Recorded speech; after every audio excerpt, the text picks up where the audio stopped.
There's always been something so captivating about fantasy worlds.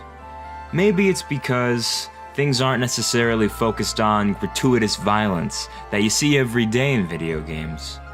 No, in fantasy worlds,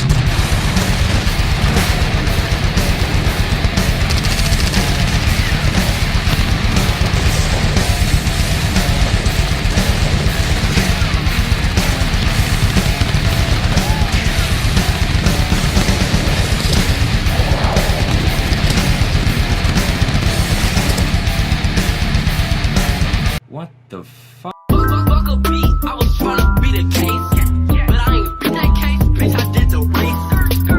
Things have gotten so bad in the MMO genre that people would rather play World of Warcraft from like 2004. Now today we're talking about Ascent Infinite Realm, which aims to shake things up with a lot of guns, dragons, and weird shit. You know, right now things are looking pretty standard as far as MMO classes go. You got your warrior, you got your mage, your healer, you got your archer, but this time he's a gunslinger, so it's different. No, but it does actually look pretty cool. I mean, you got dragons. Look at the dragon that's breathing fire. You got Halo creatures. That guy's on a jetpack. You know, now there is some really cool stuff in the game. They got really cool machine guns and scrolls, but I think that there's a chance for this game. I really do. They just need to realize that they need to make sure this game is optimized as much as it possibly can be. It needs to be able to run as smooth as possible because there's so much crazy shit going on. Like what is that? What is that? I don't know, but then you can do some good labor, you know, some good hard labor, which is good. That's another thing is this game has a housing system. You can create kind of like a home base for you and your guild, which I think is pretty cool. I think that there are definitely some interesting concepts in the game that aren't necessarily new to the genre, but could work very well in a game that is structured around crazy, large-scale battles. And you can have your own ship, you can fly around, you can go and do a bunch of crazy cool stuff. I feel like that could definitely open up a lot of interesting quests. You know, MMO quests get pretty boring. Pretty boring. So if I can fly around on my awesome steampunk ship, then that's sweet. And then you also got these Superman 64 rings, and you got Mario Kart as well. So there are some really good side quests in this game. There's a lot of really quality stuff, and that guy can ride on a chariot. And, you know, I think there's probably going to be some good character customization. You know, I feel like we're probably going to see some Black Desert level character customization. You know, that's speculation, but it does look a lot like Black Desert.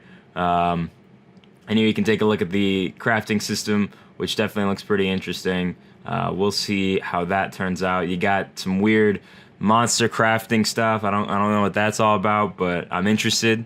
I'm definitely interested to see. You can play as an eagle as well. That is confirmed. You can play as Eagle.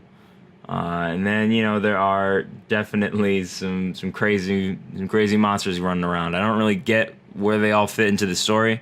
But that's another thing, is world building. You know, you got a lot of crazy ideas, and you throw them all together, and it just kind of ends up being just a mess. So I hope that they can create something that makes sense in their world, rather than just throwing everything that they think looks cool into one really confusing game. Another thing that bugs me, though, about the game is that they have those numbers, you know, they have the numbers of the damage and whatnot. I feel like we can get rid of that. I feel like it's time, you know, to be done. I don't need to know. You know, I'm sure, I guess there are those people that need to know, but if they can give us the option to turn that off, then please do that. Because I feel like it's just at this point, I'm trying to enjoy the game visually. It's a very pretty game. I don't need to see a bunch of numbers telling me how much damage I'm doing. I just want to do the damage, you know, that's just me. I don't know. But that looks crazy, but just even the trailer is shitting itself a little bit. It's just like, help.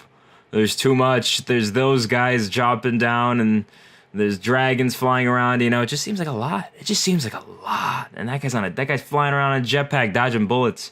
You know, I'm really curious. I'm really curious to see how they managed to pull it off. But I'm excited. You know, I'm definitely excited to to see. Right now, I feel like it's only going to be out in Korea. We don't really know anything about the North American release. I'll probably play whatever the Korean closed beta looks like, you know, just for fun.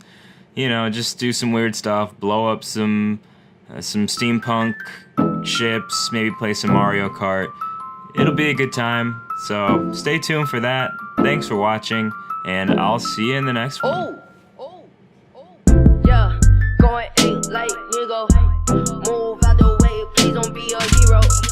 Bling, blow, ooh, she no skateboard P.